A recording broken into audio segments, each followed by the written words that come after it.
Where's Lori? Where's Lori? She's out. So we're privileged tonight to have one of our own, Earl, and I've got something to read that, that I wrote about him in the press release, but then when I saw the books that he has been responsible for, and borrowed Joe's word and gone to, it's just amazing. Swept up. So, anyway, that Earl was I hear cousin Terry had to tell him to book which Ford, well, Ford, yeah.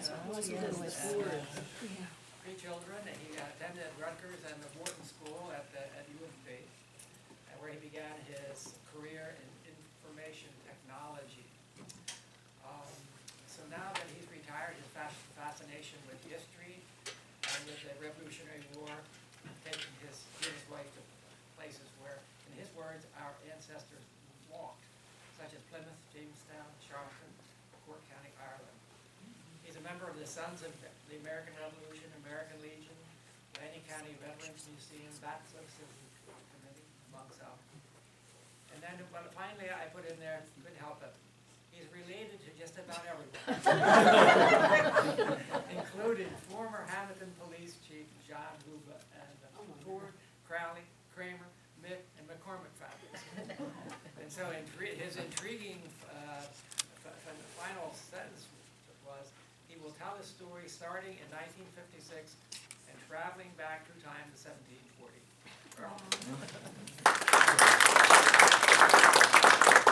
Can you sing? Yes. Thanks, Bill. I'll start it by, all we gotta do is hope this starts up.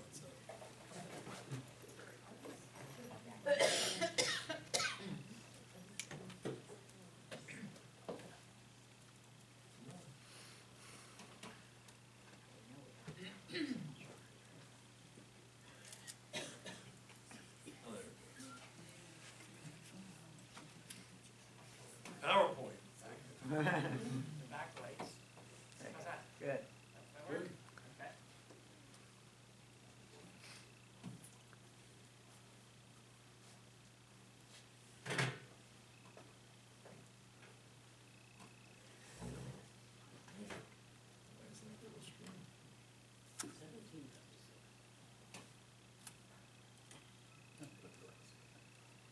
It's supposed to be full screen. It's not supposed to be this.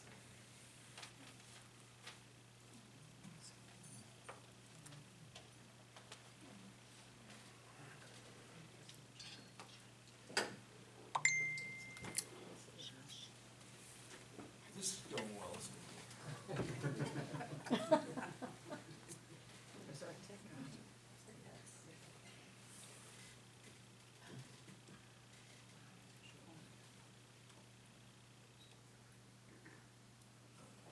Hey, it's good. You don't have to worry about full screen.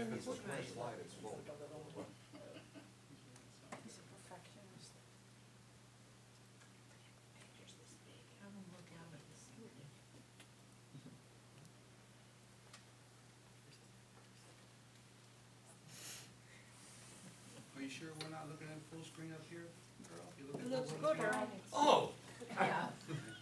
That's right. Okay, 1956, 1756, I changed the date a little. Genealogy, family history. About 25 years ago, I ran into a cousin, believe it or not, who had some documentation about my fourth great grandfather from the New Jersey Department of Defense. It told of his service in the Revolutionary War. He was in the New Jersey Militia, the 3rd Battalion. He was also a mariner on a ship for 2.5 years that sailed the Caribbean and fought the British. So that kind of got me hooked on it. But in those days, family history wasn't easy. It was all about going to the National Archives in Philly, or the archives in Trenton, or Church of Latter-day Saints, the Mormons, and rolling through roll after roll of microfilm. today, the internet is your friend. It's much easier to find your family history on the internet today, and there's those other helpers too, things like Ancestry. Now, my good friend Robin Ornato is not here tonight, but everybody in Hammonton is very lucky because Robin can help anyone get started and break down brick walls that you run into in doing family history. So unfortunately she's not here, but Joe's here, and Joe happens to be my cousin too. You know, it just happens that way. But all right, let's go to Bellevue Avenue in the late 50s. So one thing that should hit everybody is all those trees. So that picture was taken approximately 20 feet past the Presbyterian Church towards town. That's kind of know where you are. The reason I use the picture, one, it's a nice high school banner there, but also that house that you see, that little white house sticking back there, that was my house. So that is now the BB&T parking lot. So let's take a look at, I want to point out a couple areas on here. Again, I pointed to my house, I pointed to some trees, and these trees up front. And you'll see what, that's what it looks like now. So it's changed quite a bit from when I was a kid, riding my bike up and down Bellevue Avenue. Now, especially, we're going to go to, this is the Bittler house, back in the old days. And Dr. Bittler was here a long time. He fought in World War I. When I was a kid, the house looked, that's now Curcio's law firm. You'll see it looks a little more familiar now. But that's what the house looked like with Mrs. Bittler in it. And he had long since passed. And Mrs. Bittler was, she was old when, you know, I was a little kid. She was really old. And she was really cranky. You know? But I get it because there were so many kids on that block. You know, we had the 4 Scola kids. One of them was enough, but and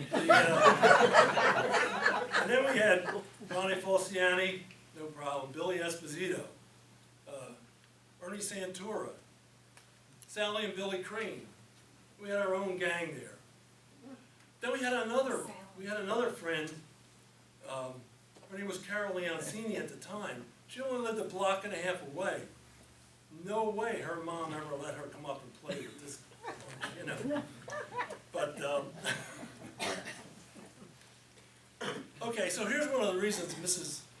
Bittler might not have been happy with me. That's her backyard with me with the rabbit. Now, I didn't shoot the rabbit in her backyard, honestly. It was my first rabbit. My dad and his had 3 brothers. They each had 1 son, and we had our own hunting club, the Cain Club. So that was my first rabbit. So you know, I had to get a picture of the first rabbit. One of the things in the background, that white back there, that's Scola's kitchen. I spent a lot of time in there. You know, I could tell when the red gravy was on the stove, you know, and I would go in and get some Italian bread with red gravy on it, little cheese, and we had a good time at that house. And of course, I had to show my hoppy bike. That's Hopalong Cassidy. That was a premier bike in those days. Methodist church behind me. Now, Hammonton has been a big baseball town for many years. As you can see in this picture from probably around 1900, the main picture. I honestly, I'm not sure where that ball field was, though. I don't know if it's here. I'm assuming it was around here. That's where the high school is, where St. Joe is now. Is it? Because I think that Hammonton Ballpark. Yeah, I know there's something, a building, so But maybe it shows up yeah. in the story of Hammonton. I was going to ask Lois, but she probably doesn't even remember that either. She's not old enough. I don't remember it. So, Were you Either. born? I remember from books. So I played Little League like most kids in town did, most guys. That's my first team up there on the left. Charlie Jones was the coach. It was called Dual Motors. It was a dealer out on the highway. So in the picture is, my buddy Larry Longo, Frank Scola, B.B. Scola, Bucky Ruba, Billy Esposito, and you can see over on the right there, that's part of the gang, the Bellevue Avenue gang too. That's B.B., Billy Esposito, and Frank. So down on the bottom, the two young guys there are, that's my grandson Jack, and that's A.J. Scola, B.B.'s grandson. So our grandsons played on the same team, a travel team. So, kind of a neat story there. All right, now here's a modern picture. This is the class of 61. Yeah, we're old. We meet at Marcello's every other month, pretty much for lunch. So that's a good gang. My buddy Larry Long was in this one too. Now we go back to third grade. We're traveling through time quickly. That's at the school, of course. And you can see, can anybody tell who the teacher's pet was right in the front, in the middle? A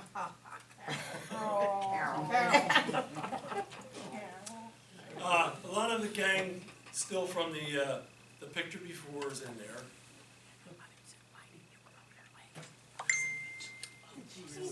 Now here we go. Now I'm 5 years old. That's my 5th birthday party up on the left. And you notice there's only one person smiling. Carol. So I asked Carmela Scola, who's in the front there, I said, why is only Carol smiling? She said, oh, well, your dad was there, and we were all afraid of your dad. So Carol didn't know him that well. But then now the picture on the right with the 3 kids. I mean, do we look like we just got off the boat from Sicily?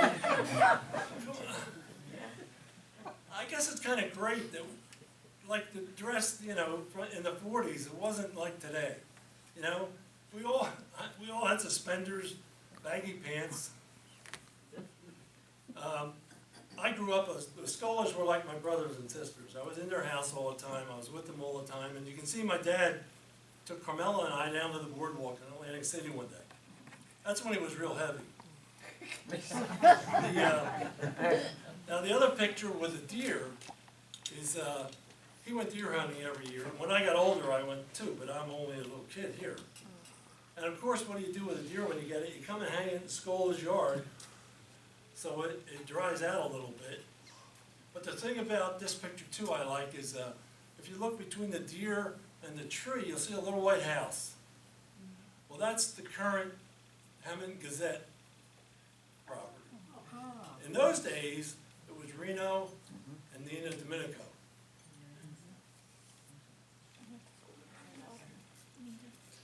All right, now we're in 1st grade. And you can see the pie-faced kid. I'll point to him. You see that kid right there? Can you see that one there? Does that show? Oh, here it is. So I'm in the back row. And what I think is pretty neat about this picture is the tallest kid in the class was Sharon Deal. I'm sure she'd like being the tallest kid in the class in those days too. Again, almost everybody in this picture is in the prior pictures, but you can see Carol was way out on the end now. Charlie Saya got in the middle again though. Okay, now here's something that I gotta ask a question. The center picture, that's my mom and me. You see I'm getting younger and younger. Does anybody remember the fountain that was in the park, where Veterans Park is? Yeah. Right where the World War II obelisk. That used to be a fountain there as a kid, when I was a kid. And at one time it actually had water and lights in it. The picture to the right is my older sister. She was in class of '49. And that's the World War I monument that we're sitting behind. On the left, I don't know if any of you know my other cousin, Melvin Cain. Melvin grew up in Badstow, but he moved to First Road in about 1954, 55, when the Badstow homes, the state took them over and you had to move out. So he came up to Hammonton, and he eventually was in the Hammonton schools. Of course, there I am riding him around too, because he was bigger than me then. Now here's what's in the park now. It's really, I think it's a beautiful monument. When I first came to town in 2011, back to town, and went to the Historical Society, I took a look at the monuments in the park, and they were pretty bad. I mean, you couldn't read the names on the bronze plaques. So I've gotten them to where you can really read the names. And I suggest you all take a walk through the park someday and look at the names. Pretty impressive. Okay, so here's my Uncle John. He must have been a bad guy because he's the cop, he's got no gun, and he's handcuffed the guy with the gun. So I was pretty impressed with Uncle John. He was married to my aunt, my grandmother's sister, Mary McCormick. So it was Mary Ruba. They lived on the corner of Washington and Orchard for many years there. I always laugh because Uncle John died and she lived almost 50 years beyond him. So she collected a pension for about 50 years by herself there. There's Uncle John on the right, and I think that's Chief Patton on the left behind him. So he was chief when I was a kid. And the police station actually used to be on our block there on Bellevue Avenue. And Friday nights after the Acme went in, back in the early 50s, traffic got really heavy right in that area. So he'd be out where the light is now, at 3rd Street and Bellevue, directing traffic out there at night, Friday nights.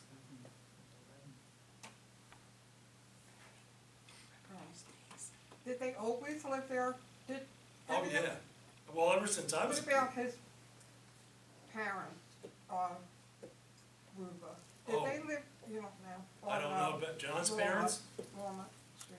Yeah, For I some don't know. reason I Well, there's remember. quite a few Rubas, yeah. Quite a few Rubas.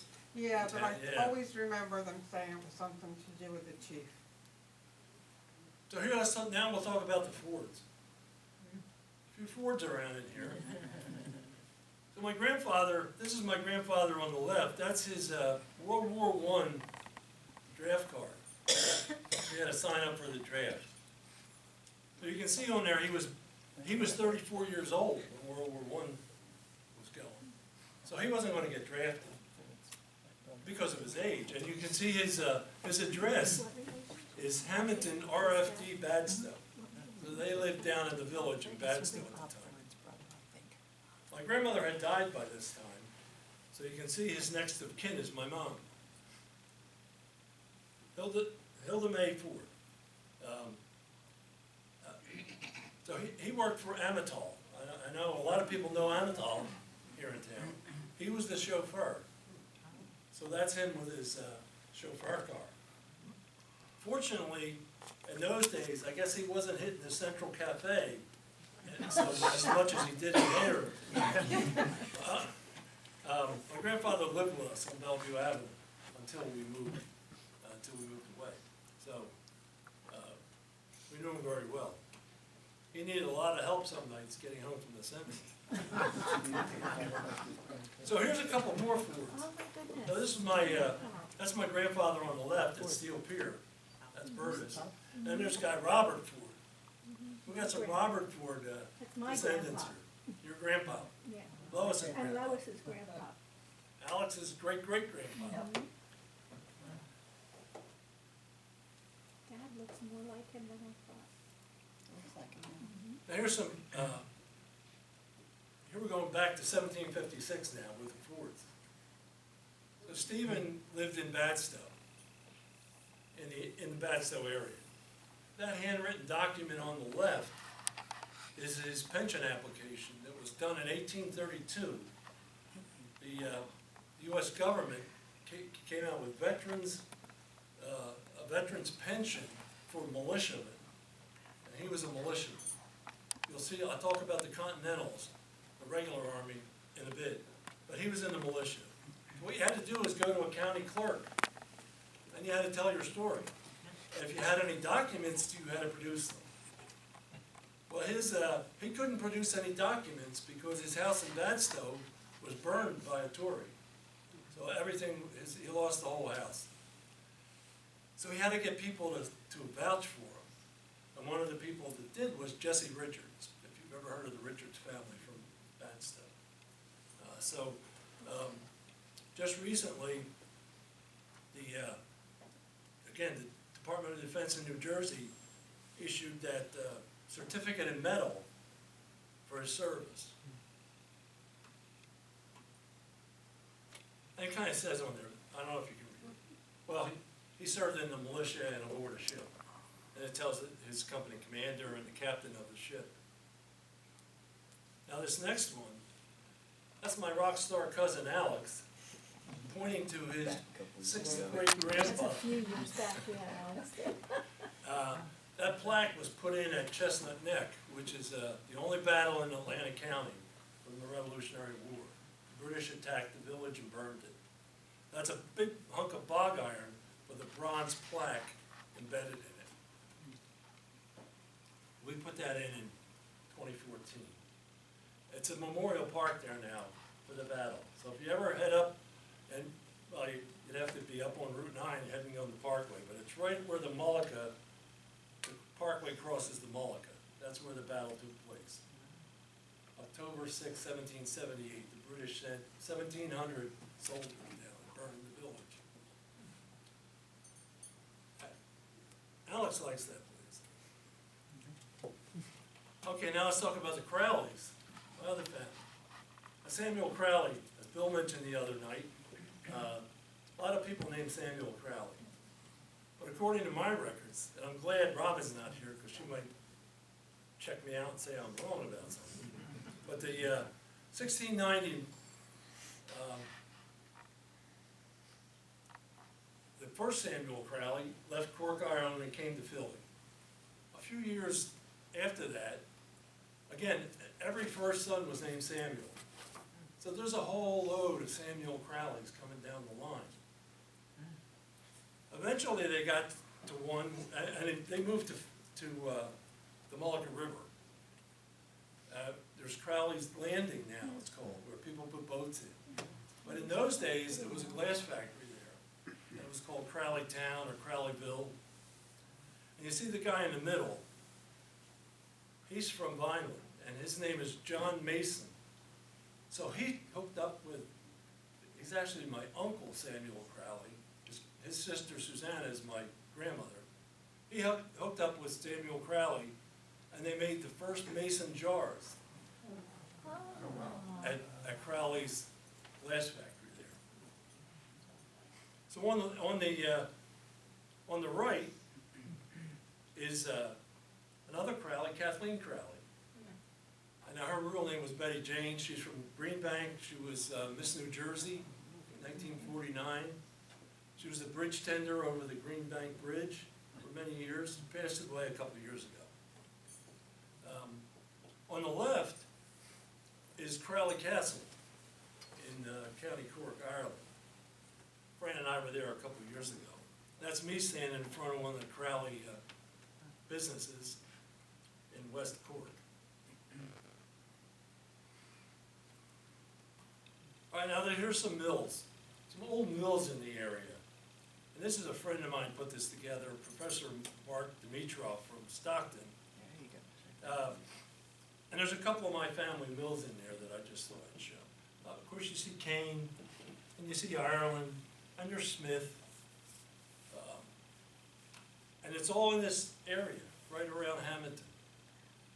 And these were sawmills and I guess grist mills and many things. You know, if there was a river, they built a mill on it because you could get water to turn the wheels. Now, of course, my favorite mill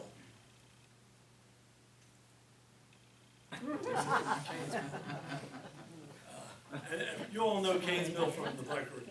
Well, I'm just checking.